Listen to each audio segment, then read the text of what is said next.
Chase Lee Hockey with the blue futon. Out of the box or out of the wall, whatever you want to call it, we have 17 again, Zac Efron, High School Musical days. Have I seen this? Absolutely, I've seen 17 again. This, to me, is one of the most guilty pleasures of, like, the 2009, 2010 eras. Like, it just works as a movie as a whole. But let me go rewatch 17 again. It's been a couple of years, and let's see if it holds up to be 17.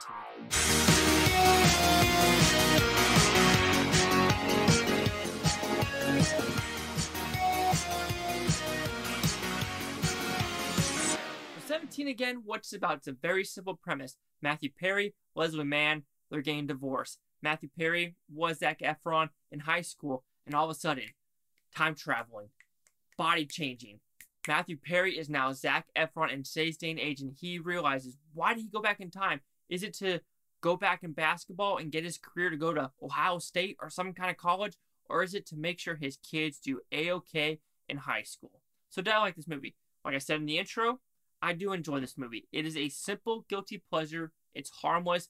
You puts a smile on your face, and there's some good humor in this story. So let's do the negatives of this movie first. What I didn't like is the editing. There's those weird editing shots of, like, him going to shoot a basket, a layup shot, and there's, like, different angles showing the same thing. And I understand when you're doing it for, like, Bak, the Thai warrior, or if you're doing something else to that effect.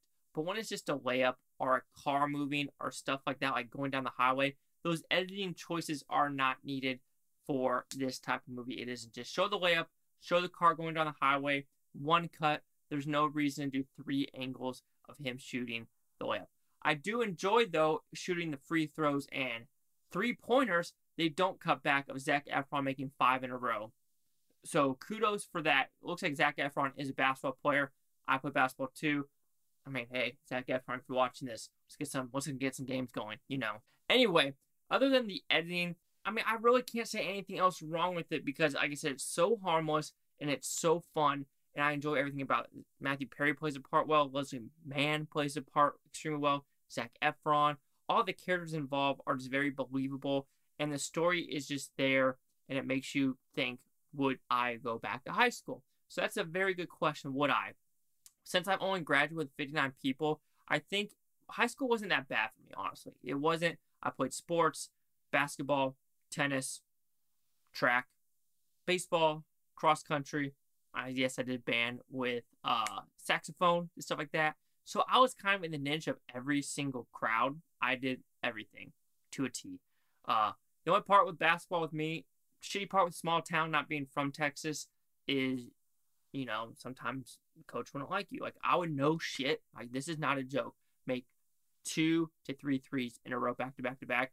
And it's not what the coach wanted, so he would put his son in. So I'm like, what the fuck? Even my dad's like, what the fuck is going on here? So there's stuff like that in high school. It was just bullshit, you know, the politics. And apparently where I went to high school now, I'm, you know, Facebook friends with a lot of people. Apparently it's getting even worse. So it looks like it was just a trend. It's a downhill trend, even from 2007. God, I graduated high school in 2007. Holy shit, I'm old. Yeah, like I said, playing basketball with people that are like 10 years younger now, the bottom of my feet hurt. Like, right there hurts right now because I finally opened the gym. And I'm like, what? Why does that hurt?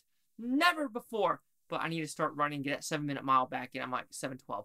Anyway, I'm not bragging or anything. We need to talk about the movie. It's directed fine. I think the editing was the only main issue with it. Oh, shit. We're in a fire, guys. So, evacuation notice. I'm sorry about that. So, anyway, overall, it's directed well. I think the acting is great. The humor is there, especially with Thomas Lennon's character. I'm pretty sure I'm saying his last name wrong, but Reno 911, about him getting with the principal. That shit funny about peacocking and then speaking Elvish, like, that had me laughing. And some of these girls, too, like, you know, getting with Zac Efron or trying to. That shit I find absolutely hysterical. I think Zac Efron seems like he's a down-to-earth character as a whole. There's a new movie called Gold he's in that comes out next week. I'm pretty stoked to watch if I could find it. But now, overall, 17 again. Only negatives I really have with it is the editing. And you've probably seen this story before. But if you've seen the story before and it's executed well, I'm allowed to see through its faults. And this is one of the movies which I'm seeing through the faults. So 17 again will receive a 4 out of 5 blue futons. It goes at 80%. There's a lot of 80% going on. But anyway, here is what the critics and U scores gave this one. Critics a 56%, 148 of them. An audience score is 67 with over 250,000. Here's critic consensus. Though it uses a well-worn formula, 17 Again has just enough Zac Efron charm to result in a harmless, pleasurable team comedy. I have to agree. Like I said, though, I think it's one of those movies where I could watch, like if it's on TV, it won't bother me to keep it on the TV and just watch it because it is that simple, it's that sweet, it's that harmless, and it's a good time to me, in my opinion. So 56, 67, 80. Chase the Ock with the Blue Futon. Like, comment, subscribe. Let me know what you think of Futonotopia. You Blue Futonians, thanks for watching and have a great day. Peace and love, peace and love. And again, would you go back to high school? Senior high, that is. I mean, to me, I guess some people had really shitty experiences. Mine wasn't bad. I can't really say it was. It wasn't a bad experience. Shit.